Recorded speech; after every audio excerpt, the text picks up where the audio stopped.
Paladin of the Lost Hour. This was an old man. Not an incredibly old man, obsolete, spavined. Not as worn as the sway-backed stone steps ascending the Pyramid of the Sun to an ancient temple. Not yet a relic.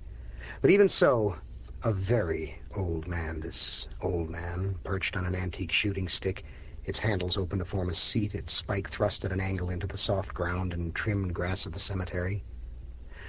Gray, thin rain misted down at almost the same angle as that at which the spike pierced the ground.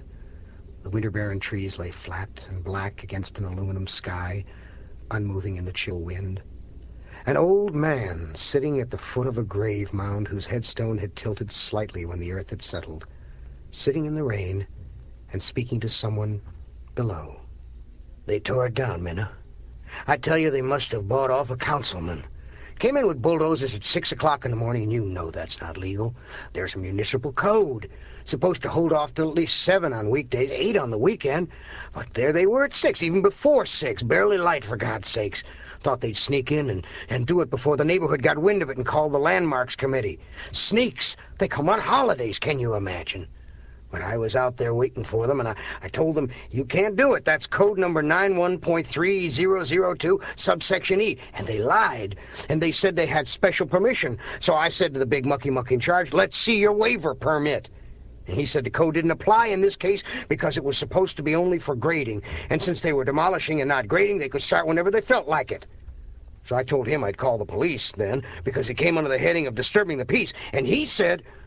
Well, I know you hate that kind of language, old girl, so I won't tell you what he said, but you can imagine. So I called the police and gave them my name, and of course they didn't get there till almost 7:15, which is what makes me think they bought off a councilman. And by then those dozers had leveled most of it. It doesn't take long. You know that. And I don't suppose it's as great a loss as maybe, say, the Great Library of Alexandria, but it was the last of the authentic deco-design drive-ins, and the car hop still served you on roller skates, and it was a landmark, and just about the only place left in the city where you could still get a decent grilled cheese sandwich pressed very flat on the grill by one of those weights they used to use, and made with real cheese and not that rancid plastic they cut into squares, and they call it cheese food. Gone, old dear, gone and mourned. And I understand they plan to put up another one of those mini-malls on the site, just 10 blocks away from one that's already there. And you know what's going to happen. This new one will drain off the traffic from the older one, and then that one will fail the way they all do when the next one gets built. I mean, you'd think they'd see some history in it, but no, they never learn. And you should have seen the crowd by 7:30. All ages, even some of those kids painted like aborigines with torn leather clothing. Even they came to protest. Terrible language, but at least they were concerned. And nothing could stop it. They just whammed it, and down it went. I do so miss you today, Minna. No more good grilled cheese, said the very old man to the ground. And now he was crying softly, and now the wind rose and the mist rain stippled his overcoat. Nearby, yet at a distance, Billy Canetta stared down at another grave. He could see the old man over there off to his left, but he took no further notice. The wind whipped the vent of his trench coat. His collar was up, but rain trickled down his neck. This was a younger man, not yet 35. Unlike the old man, Billy Canetta neither cried nor spoke to memories of someone who had once listened. He might have been a geomancer, so silently did he stand, eyes toward the ground. One of these men was black, the other was white. Beyond the high spiked iron fence surrounding the cemetery, 2 boys crouched, staring through the bars, through the rain, at the men absorbed by grave matters, by matters of graves. These were not really boys, they were legally young men. One was 19, the other 2 months beyond 20. Both were legally old enough to vote, to drink alcoholic beverages, to drive a car. Neither would reach the age of Billy Canetta. One of them said, "Let's take the old man." The other responded, "You think the guy in the trench coat will get in the way?" The first one smiled in a mean little laugh. "I sure as shit hope so." He wore on his right hand a leather Carnaby glove with the fingers cut off, small round metal studs in a pattern along the line of his knuckles. He made a fist, flexed, and did it again. They went under the spiked fence at a point where erosion had created a shallow gully. "Son of a bitch," one of them said as he slid through on his stomach. It was muddy. The front of his sateen roadie jacket was filthy. "Son of a bitch!" He was speaking in general of the fence, the sliding under the muddy ground, the universe in total, and the old man, who would now really get the crap kicked out of him for making this fine sateen roadie jacket filthy. Son of a bitch! They sneaked up on him from the left, as far from the young guy in the trench coat as they could. The first one kicked out the shooting stick with a short, sharp downward movement he had learned in his taekwondo class. It was called the yuchage. The old man went over backward. Then they were on him, the one with the filthy son of a bitch sateen roadie jacket punching at the old man's neck and the side of his face as he dragged him around by the collar of the overcoat. The other one began ransacking the coat pockets, ripping the fabric to get his hand inside. The old man commenced to scream. "Protect me! You've got to protect me! It's necessary to protect me!" The one pillaging pockets froze momentarily. What the hell kind of a thing is that for this old fucker to be saying? Who the hell does he think will protect him? Is he asking us to protect him? "I'll protect you, scumbag. I'll kick in your fucking lung." "Shut him up," he whispered urgently to his friend. "Stick a fist in his mouth." Then his hand, wedged in an inside jacket pocket, closed over something. He tried to get his hand loose, but the jacket and coat and the old man's body had wound around his wrist. "Come on loose, motherfucker," he said to the very old man, who was still screaming for protection. The other young man was making huffing sounds as dark as mud as he slapped at the rain-soaked hair of his victim. I can't. He's all twisted around. Get your hand out of this so I can..." Screaming, the old man had doubled under, locking their hands on his person. And then the pillager's fist came loose, and he was clutching, for an instant, a gorgeous pocket watch. What used to be called a turnip watch. The dial face was cloisonné, exquisite beyond the telling. The case was of silver, so bright it seemed blue. The hands, cast as arrows of time, were gold. They formed a shallow V at precisely 11 o'clock. This was happening at 3:45 in the afternoon, with rain and wind. And the timepiece made no sound at all. Then there was space all around the watch, and in that space in the palm of the hand there was heat. Intense heat for just a moment, just long enough for the hand to open. And the watch glided out of the boy's palm and levitated. "Help me! You must protect me!" Billy Canetta heard the shrieking, but did not see the pocket watch floating in the air above the astonished young man. It was silver, and it was end-on toward him, and the rain was silver and slanting, and he did not see the watch hanging free in the air, even when the furious young man disentangled himself and leaped for it. Billy did not see the watch rise just so much out of reach of the mugger. Billy Canetta saw two boys, two young men of Rat Pack age, beating someone much older, and he went for them. Pow! Like that. Thrashing his legs, the old man twisted around, over, under, as the boy holding him by the collar tried to land a punch to put him away. Who would have thought the old man to have had so much battle in him? A flapping shape, screaming something unintelligible, hit the center of the group at full speed. The Carnaby-gloved hand, reaching for the watch, grasped at empty air one moment, and the next was buried under its owner as the boy was struck a crackback block that threw him face first into the soggy ground. He tried to rise, but something stomped him at the base of his spine. Something kicked him twice in the kidneys. Something rolled over him like a flash flood. Twisting, the very old man put his thumb in the right eye of the boy, clutching his collar. The great trench-coated maelstrom that was Billy Canetta whirled into the boy as he let loose of the old man on the ground and, howling, slapped a palm against his stinging eye. Billy locked his fingers and delivered a roundhouse wallop that sent the boy reeling backward to fall over Minna's tilted headstone. Billy's back was to the old man. He did not see the miraculous pocket watch smoothly descend through rain that did not touch it, to hover in front of the old man. He did not see the old man reach up, did not see the timepiece snuggle into an arthritic hand, did not see the old man return the turnip to an inside jacket pocket. Wind, rain, and Billy Canetta pummeled two young men of a legal age that made them accountable for their actions. There was no thought of the knife stuck down in one boot, no chance to reach it, no moment when the wild thing let them rise. So they crawled. They scrabbled across the muddy ground, the slippery grass, over graves and out of his reach. They ran, falling, rising, falling again, away without looking back. Billy Canetta, breathing heavily, knees trembling, turned to help the old man to his feet, and found him standing, brushing dirt from his overcoat, snorting in anger and mumbling to himself. "Are you all right?"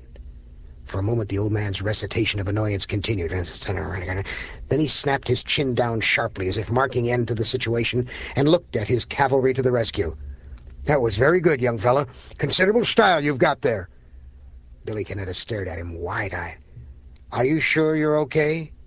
He reached over and flicked several blades of wet grass from the shoulder of the old man's overcoat. I'm fine, but I'm wet and I'm cranky. Let's go somewhere and have a nice cup of Earl Grey." There had been a look on Billy Canetta's face as he stood with lowered eyes, staring at the grave he had come to visit. The emergency had removed that look. Now it returned. No, thanks. If you're okay, I've got to do some things." The old man felt himself all over meticulously as he replied, "I'm only superficially bruised. Now, if I were an old woman instead of a spunky old man, same age though, I'd have lost considerable of the calcium in my bones, and those two would have done me some mischief. Did you know that women lose a considerable part of their calcium when they reach my age? I read a report." Then he paused and said shyly, "Come on, why don't you and I sit and chew the fat over a nice cup of tea?" Billy shook his head with bemusement, smiling despite himself. "Here's something else, Dad. I don't even know you." "I like that." "What, that I don't know you?" "No, that you call me Dad and not Pop. I hate Pop. It always makes me think the wise apple wants to snap off my cap with a bottle opener.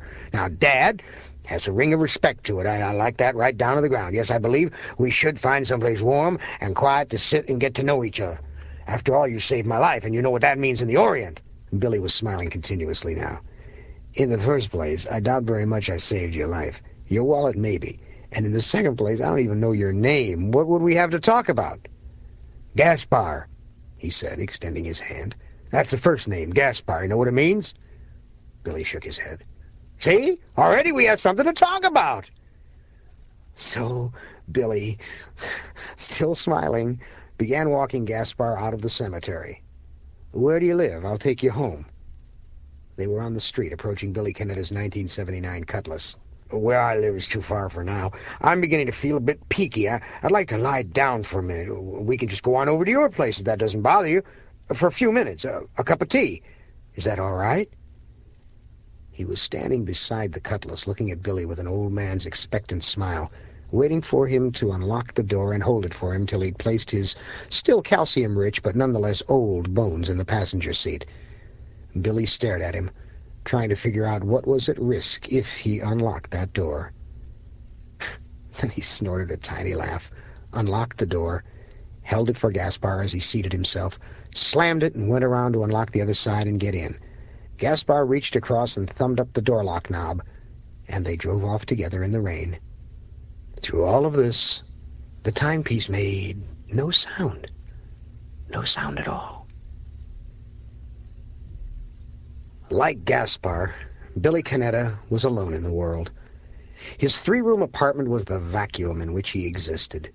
It was furnished, but if one stepped out into the hallway and, for all the money in all the numbered accounts in all the banks in Switzerland, one were asked to describe those furnishings, one would come away no richer than before.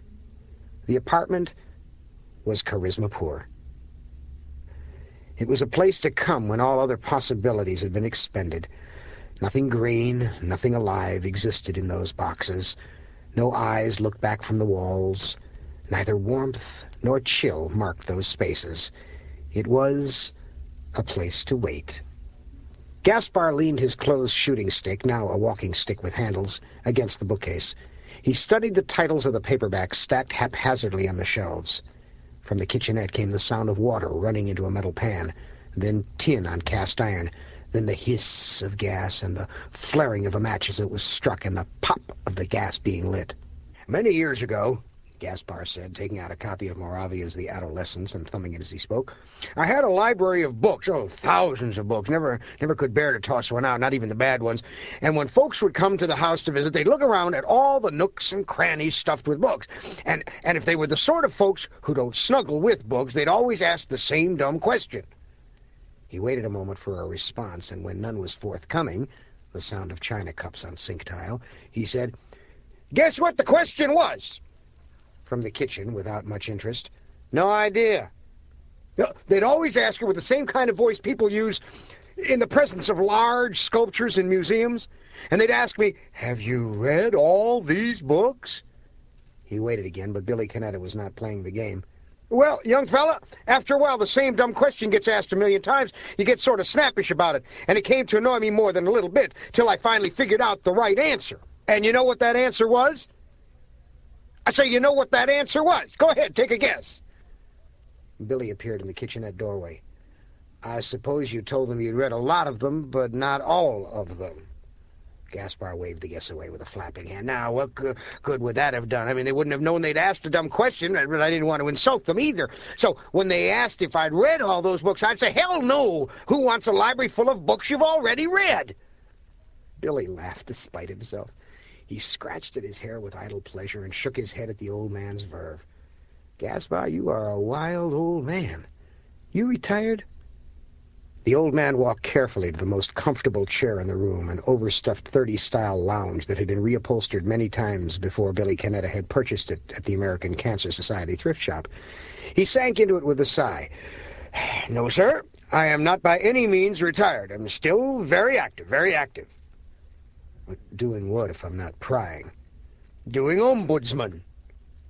You mean like a consumer advocate like Ralph Nader?"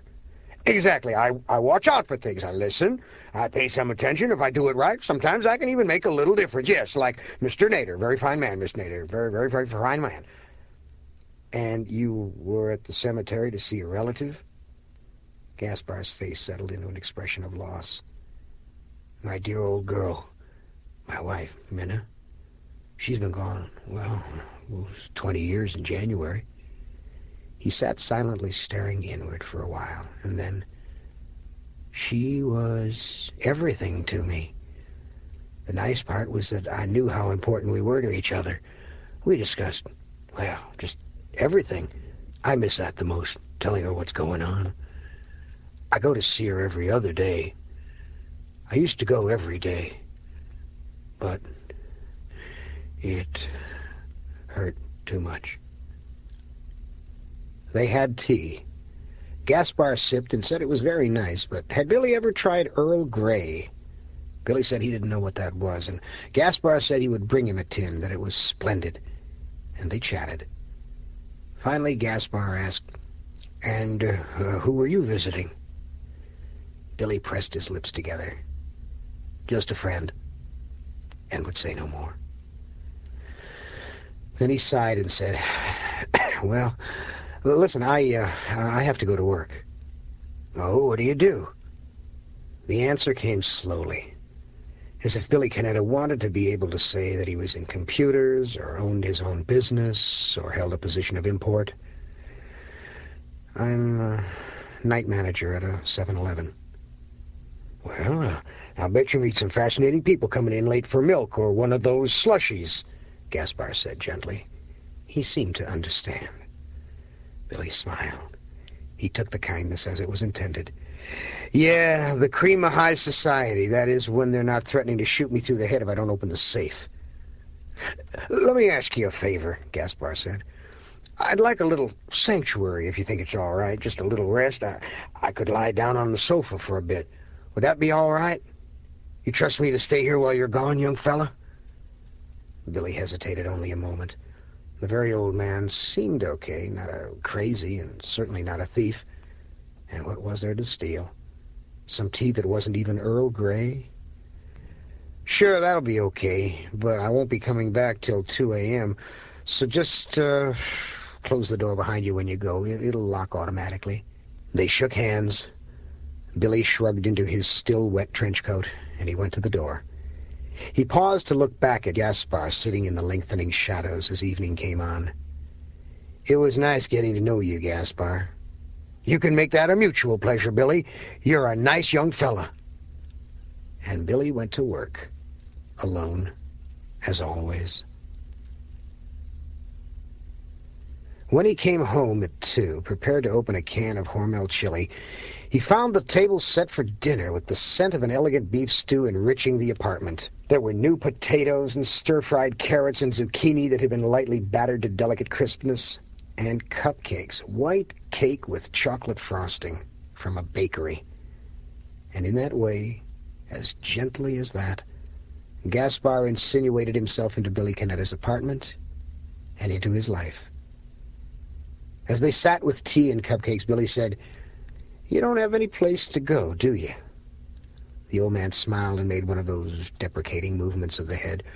"Well, I'm not the sort of fellow who can bear to be homeless, but at the moment I'm what vaudevillians used to call at liberty." "Well, if you want to stay on a time, that would be okay," Billy said. "It's not very roomy here, but we seem to get on all right." "That's strongly kind of you, Billy. Yes, I'd like to be your roommate for a while. It won't be too long, though. My doctor tells me I'm not long for this world." He paused, looked into the teacup, and said softly, "I have to confess, I'm a little frightened to go. Having someone to talk to would be a great comfort." And Billy said, without preparation, "I was visiting the grave of a man who was in my rifle company in Vietnam. I go there sometimes." But there was such pain in his words that Gaspar did not press him for details. So the hours passed, as they will, with or without permission. And when Gaspar asked Billy if they could watch the television to catch an early newscast, and Billy tuned in the old set just in time to pick up dire reports of another aborted disarmament talk, and Billy shook his head and observed that it wasn't only Gaspar who was frightened of something like death. Gaspar chuckled, patted Billy on the knee, and said with unassailable assurance, "Take my word for it, Billy, it isn't going to happen. No nuclear holocaust. Trust me when I tell you this, it'll never happen. Never, never, no, not ever, never." Billy smiled wanly. "And why not? What makes you so sure? You got some special inside information?" And Gaspar pulled out the magnificent timepiece, which Billy was seeing for the first time, and he said, "It's not going to happen because it's only 11 o'clock. Billy stared at the watch, which read 11 o'clock precisely. He consulted his wristwatch. "Well, I hate to tell you this, but your watch has stopped. It's almost 5:30. Gaspar smiled his own certain smile. "No, it's 11. And they made up the sofa for the very old man, who placed his pocket change and his fountain pen and the sumptuous turnip watch on the now silent television set, and they went to sleep. One day, Billy went off while Gaspar was washing the lunch dishes, and when he came back, he had a large paper bag from Toys R Us. Gaspar came out of the kitchenette, rubbing a plate with a souvenir dish towel from Niagara Falls, New York. He stared at Billy and the bag. "What's in the bag?" Billy inclined his head and indicated the very old man should join him in the middle of the room. And then he sat down cross-legged on the floor and dumped the contents of the bag. Gaspar stared with startlement and sat down beside him. So for 2 hours they played with tiny cars that turned into robots when the sections were unfolded. Gaspar was excellent at figuring out all the permutations of the Transformers, Starriers, and GoBots. He played well. And then they went for a walk. "I'll treat you to a matinee," Gaspar said, "but no films with Karen Black, Sandy Dennis, or Meryl Streep. They're always crying. Their noses are always red. I can't stand that." They started to cross the avenue. Stopped at the light was this year's Cadillac Broom, vanity license plates, 10 coats of acrylic lacquer and 2 coats of clear, with a little retarder in the final color coat for a slow dry, of a magenta hue so rich that it approximated the shade of light shining through a decanter filled with Chateau Lafite Rothschild 1945. The man driving the Cadillac had no neck. His head sat thumped down hard on the shoulders. He stared straight ahead, took one last deep pull on the cigar, and threw it out the window. The still-smoking butt landed directly in front of Gaspar as he passed the car. The old man stopped, stared down at this coprolitic metaphor, and then stared at the driver. The eyes behind the wheel, the eyes of a macaque, did not waver from the stoplight's red circle. Just outside the window, someone was looking in, but the eyes of the rhesus were on the red circle. A line of cars stopped behind the Broom. Gaspar continued to stare at the man in the Cadillac for a moment, and then, with creaking difficulty, he bent and picked up the smoldering butt of stogie. The old man walked the 2 steps to the car, as Billy watched in confusion, thrust his face forward till it was mere inches from the driver's profile, and said, with extreme sweetness, "I think you dropped this in our living room." and as the glazed simian eyes turned to stare directly into the pedestrian's face, nearly nose to nose, Gaspar casually flipped the butt with its red glowing tip into the back seat of the Cadillac, where it began to burn a hole in the fine Corinthian leather. Three things happened simultaneously. The driver let out a howl, tried to see the butt in his rearview mirror, could not get the angle, tried to look over his shoulder into the back seat, but without a neck could not perform that feat of agility, put the car into neutral, opened his door, and stormed into the street trying to grab Gaspar. "You fucking bastard, what do you think you're doing to my car, you asshole bastard? I'll kill you." Billy's hair stood on end as he saw what Gaspar was doing. He rushed back the short distance in the crosswalk to grab the old man. Gaspar would not be dragged away, stood smiling with unconcealed pleasure at the mad bull rampaging and screaming of the hysterical driver. Billy yanked as hard as he could, and Gaspar began to move away around the front of the Cadillac toward the far curb, still grinning with octogenaric charm. The light changed. These three things happened in the space of 5 seconds, abetted by the impatient honking of the cars behind the broom, as the light turned green. Screaming, dragging, honking, as the driver found he could not do three things at once. He could not go after Gaspar while the traffic was clanging at him, could not let go of the car door to crawl into the back seat, from which now came the stench of charring leather that could not be rectified by an inexpensive Tijuana tuck and roll, could not save his back seat, and at the same time stave off the hostility of a dozen drivers cursing and honking. He trembled there, torn three ways, doing nothing. Billy dragged Gaspar out of the crosswalk, out of the street, onto the curb, up the side street, into the alley, through a backyard, to the next street from the avenue. Puffing with exertion, Billy stopped at last 5 houses up the street. Gaspar was still grinning, chuckling softly with unconcealed pleasure at his puckish ways. Billy turned on him with wild gesticulations and babble. "You're nuts!"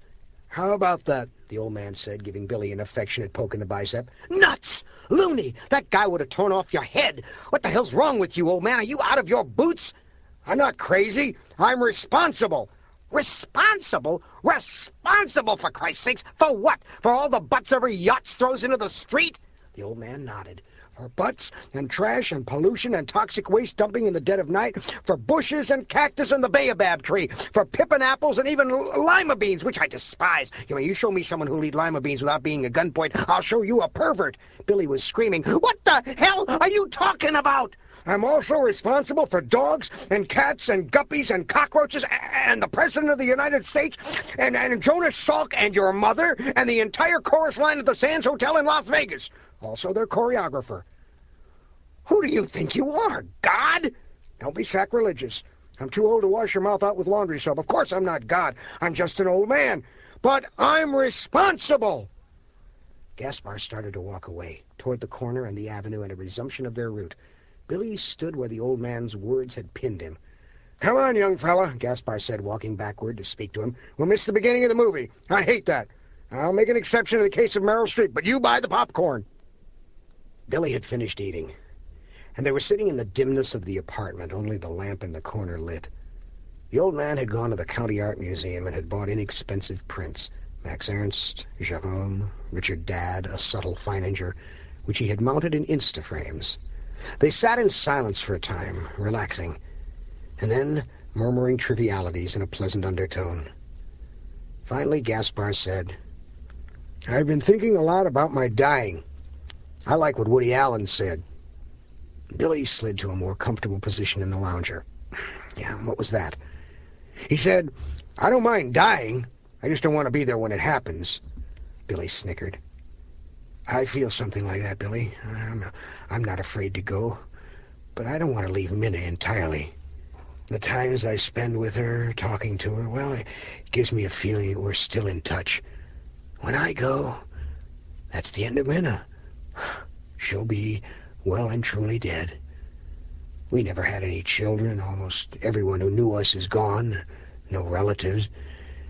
And we never did anything important that anyone would put in a record book. So that's the end of us. For me, I don't mind. But I wish there was someone who knew about Minna.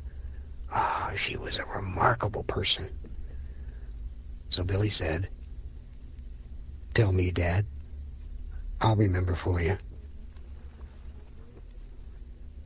Memories in no particular order, some as strong as ropes that could pull the ocean ashore, some that shimmered and swayed in the faintest breeze like spider webs. The entire person, all the little movements, that dimple that appeared when she was amused at something foolish he had said, their youth together, their love, the procession of their days toward middle age, the small cheers and the pain of dreams never realized. So much about him as he spoke of her, his voice soft and warm, and filled with a longing so deep and true that he had to stop frequently because the words broke and would not come out till he had thought away some of the passion. He thought of her and was glad. He had gathered her together, all her dowry of love and taking care of him, her clothes and the way she wore them, her favorite knickknacks, a few clever remarks, and he packed it all up and delivered it to a new repository. The very old man gave Minna to Billy Canetta for safekeeping. Dawn had come. The light filtering in through the blinds was saffron. "Thank you, Dad," Billy said. He could not name the feeling that had taken him hours earlier, but he said this: "I've never had to be responsible for anything, or anyone in my whole life. I never belonged to anybody. I don't know why. It didn't bother me because I didn't know any other way to be." Then his position changed there in the lounger. He sat up in a way that Gaspar thought was important, as if Billy were about to open the secret box buried at his center. And Billy spoke so softly the old man had to strain to hear him at first. I didn't even know him. We were defending the airfield at Da Nang. Did I tell you we were 1st Battalion, 9th Marines? Charlie was massing for a big push out of Quang Ngai province south of us. It looked as if they were going to try to take the provincial capital. See, my rifle company was assigned to protect the perimeter, and they kept sending in patrols to bite us. Every day we'd lose some poor bastard who scratched his head when he shouldn't have. It was June, late in June, cold, and a lot of rain. The foxholes were hip-deep in water. Flares first. Our howitzers started firing, and then the sky was full of tracers, and I started to turn toward the bushes when I heard something coming, and these 2 main force regulars in dark blue uniforms came toward me. I could see them so clearly. Long black hair, all crouched over, and they started firing, and a goddamn carbine seized up, wouldn't fire, and I pulled out the banana clip, tried to slap in another, but they saw me, and they just turned a couple of AK-47s on me, and God, I remember everything slowed down. I looked at those things, 7.62 millimeter assault rifles they were. I got crazy for a second. I tried to figure out in my own mind if they were Russian made, or they're Chinese made, or Czech, or North Korean, and it was so bright from the flares I could see them starting to squeeze off the rounds, and then from out of nowhere this lance corporal jumped out at them and he yelled some damn thing like, "Hey, you VC fucks, look at here!" Except it wasn't that. I never could recall what he said actually, and they turned to brace him, and they opened him up like a baggie full of blood, and he was all over me and the bushes, and oh God, there was pieces of him floating on the water I was standing in. Billy was heaving breath with impossible weight. His hands moved in the air before his face without pattern or goal. He kept looking into far corners of the dawn-lit room as if special facts might present themselves to fill out the reasons behind what he was saying. Oh, Jesus, he was floating on the water. Oh, Christ, he got in my boots. And a wail of pain, so loud it blotted out the sound of traffic beyond the apartment, and he began to moan, but not cry, and the moaning kept on. And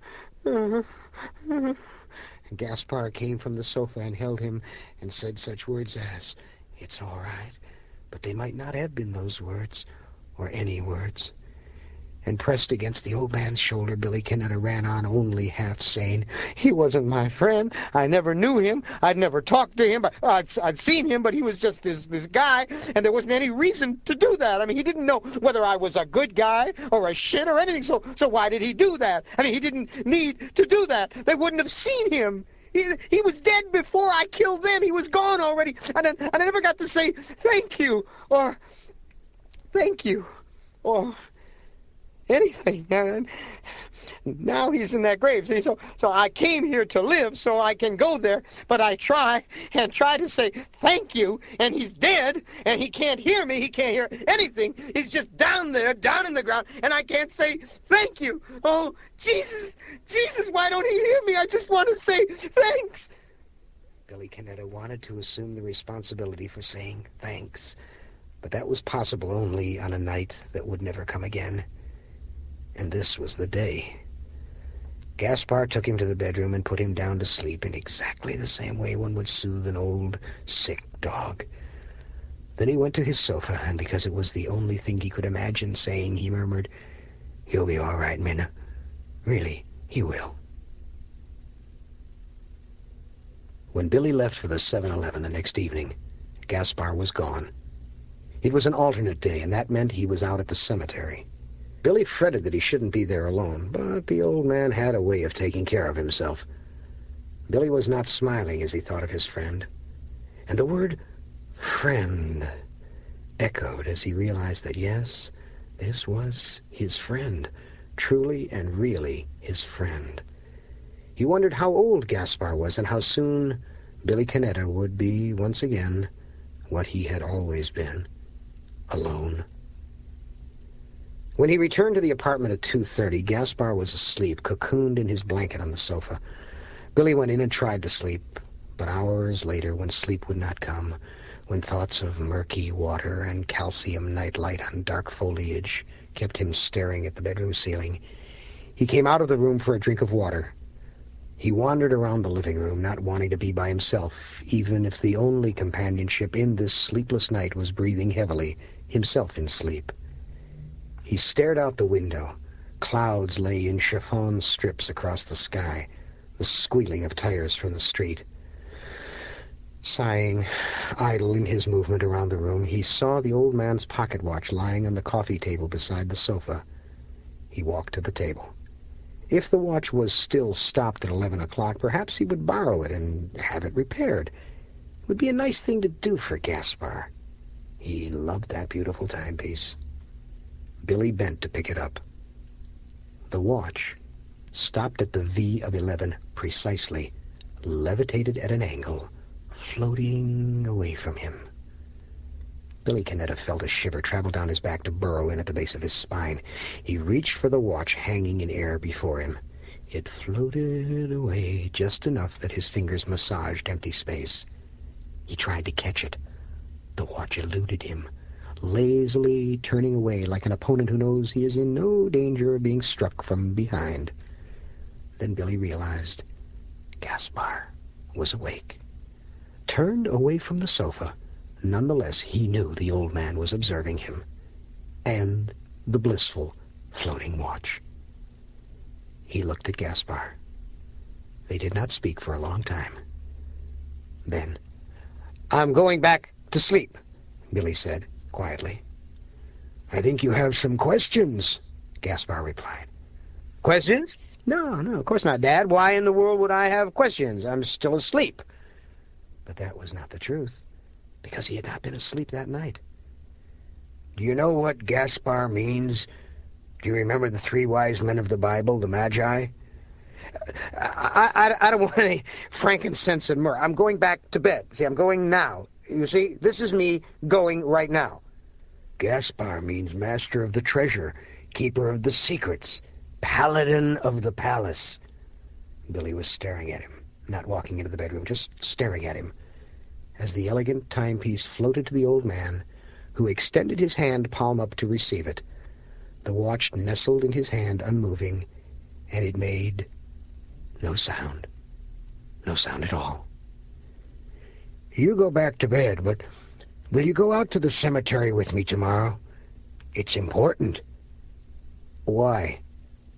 "Because I believe I'll be dying tomorrow." It was a nice day, cool and clear. Not at all a day for dying, but neither had been many such days in Southeast Asia, and death had not been deterred.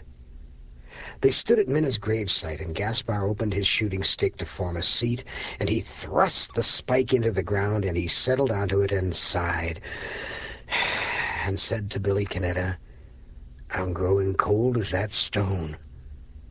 You want my jacket?" "No, I'm cold inside." He looked around at the sky, at the grass, at the rows of markers. "I've been responsible for all of this, and more." "You've said that before."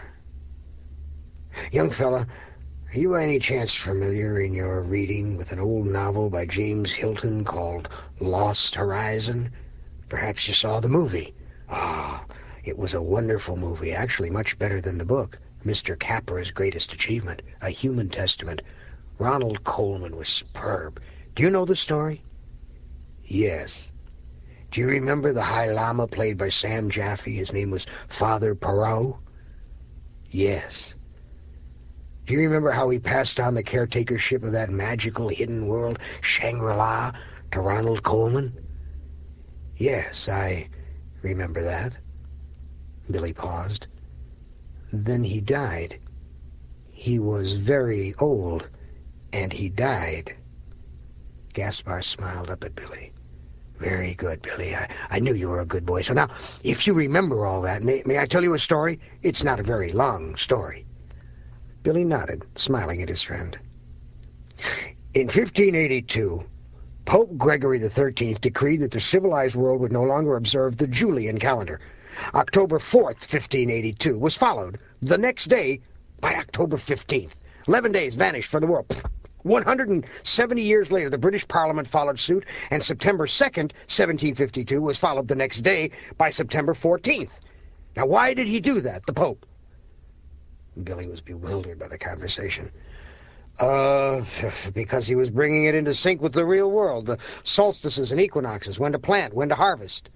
Gaspar waggled a finger at him with pleasure. "Excellent, young fella. And you're correct when you say Gregory abolished the Julian calendar because its error of 1 day in every 128 years had moved the vernal equinox to March 11th. That's what the history books say.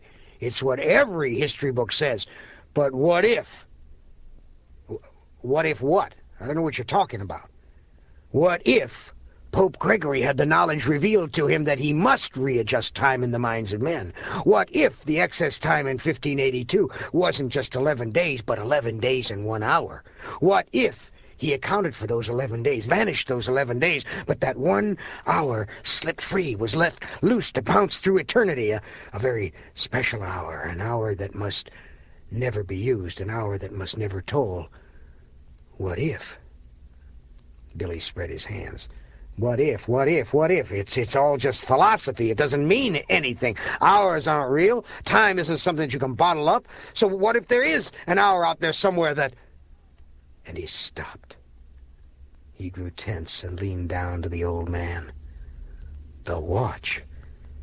Your watch. It doesn't work. It's stopped." Gaspar nodded. "At 11 o'clock. My watch works, Billy. He keeps very special time for one very special hour." Billy touched Gaspar's shoulder. Carefully he asked, "Who are you, Dad?" The old man did not smile as he said, "Gaspar, Keeper, Guardian, Paladin." "Father Perot was hundreds of years old." Gaspar shook his head with a wistful expression on his old face. "I'm 86 years old, Billy. You asked me if I thought I was God. Not God, not Father Perot, not an immortal, just an old man who will die too soon. Are you Ronald Colman?" Billy nervously touched his lower lip with a finger. He looked at Gaspar as long as he could, then turned away, walked off a few paces, stared at the barren trees. It seemed suddenly much chillier here in this place of entombed remembrances. From a distance he said, "But it's only what? It's a chronological convenience, like daylight saving time. Spring forward, fall back. We don't actually lose an hour. We get it back." Gaspar stared at Minna's grave. "At the end of April, I lost an hour. If I die now, I'll die an hour short in my life. I won't get it back. I'll have been cheated out of 1 hour I want, Billy." He swayed toward all he had left of Minna. One last hour I could have with my old girl. That's what I'm afraid of, Billy. I have that hour in my possession. I'm afraid I'll use it, God help me. I want so much to use it. Billy came to him. Tense and chilled, he said, Why must that hour never toll? Gaspar drew a deep breath and tore his eyes away from the grave. His gaze locked with Billy's, and he told him. The years, all the days and hours, exist. As solid and as real as mountains and oceans and men and women and the baobab tree. Look, he said, at the lines in my face and deny that time is real. Consider these dead weeds that were once alive and try to believe it's all just vapor or the mutual agreement of popes and Caesars and young men like you. The lost hour must never come, Billy, for in that hour it all ends. The light, the wind, the stars, this magnificent open place we call the universe, it all ends. And in its place, waiting, always waiting, is eternal darkness.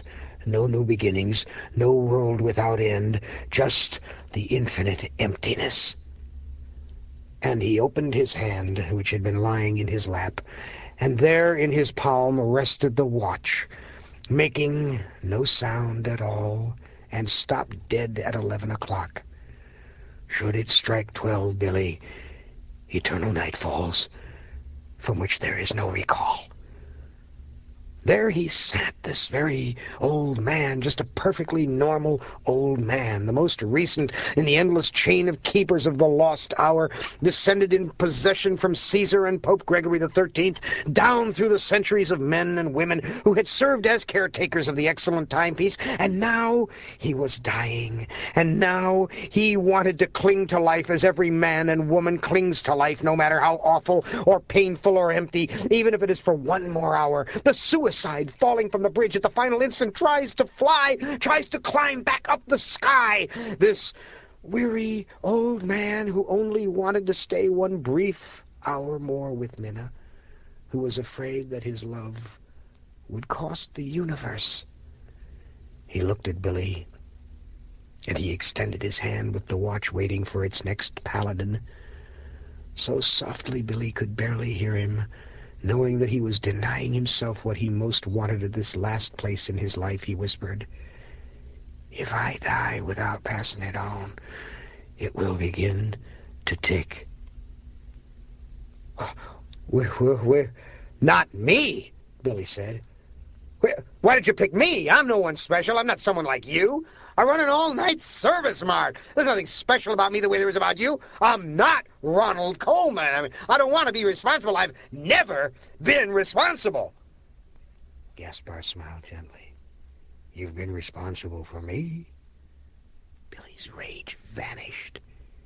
He looked wounded. Look at us, Billy. Look at what color you are, and look at what color I am.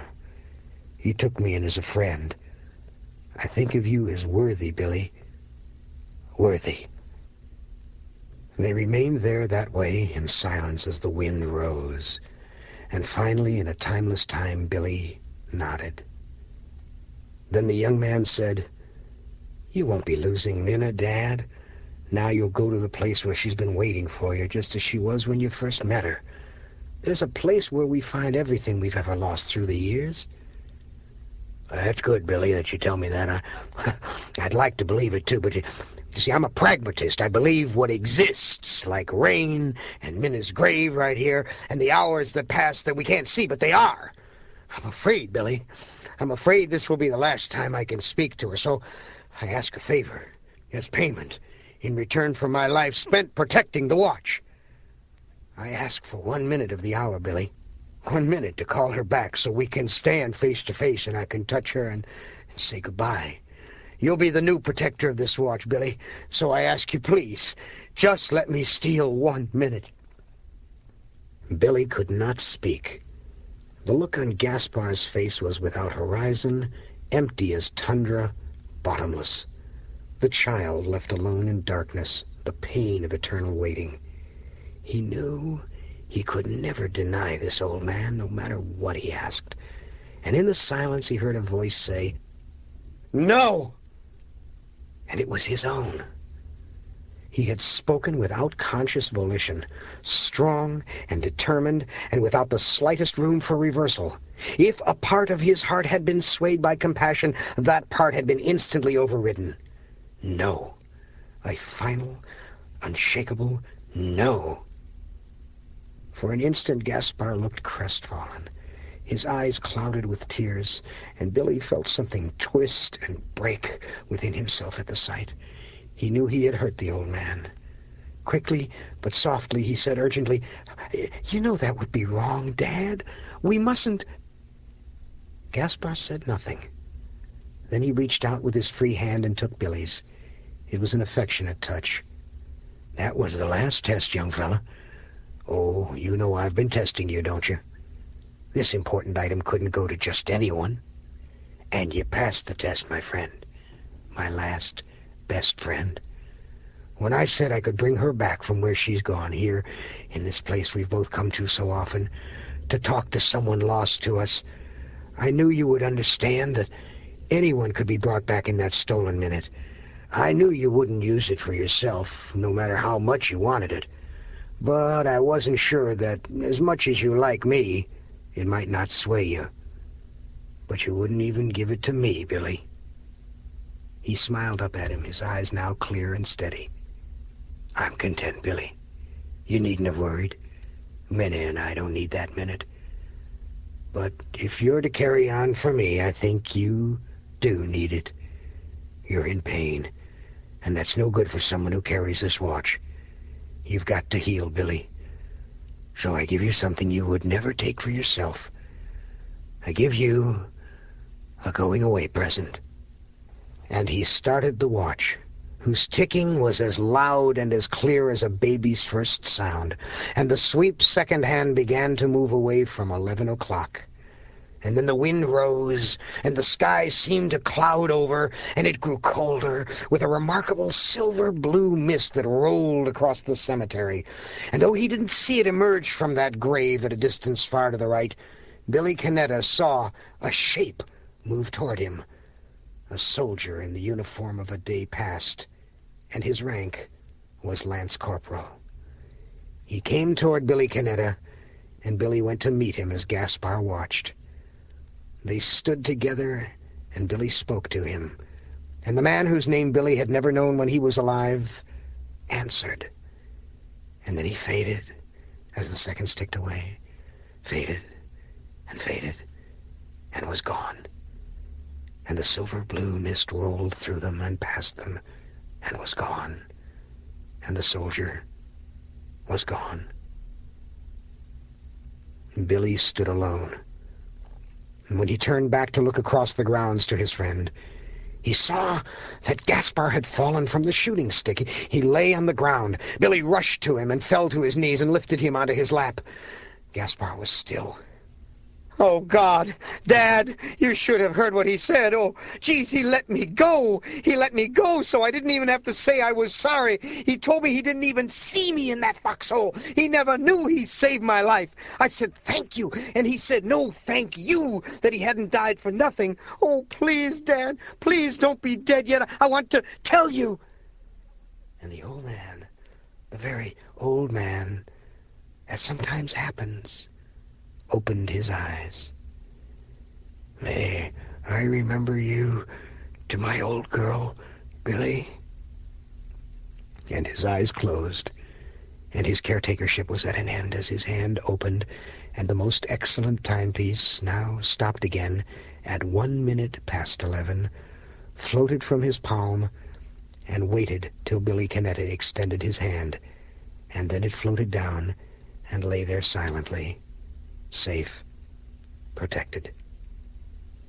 There, in the place where all lost things returned, the young man sat on the cold ground, rocking the body of his friend, and he was in no hurry to leave. There was time.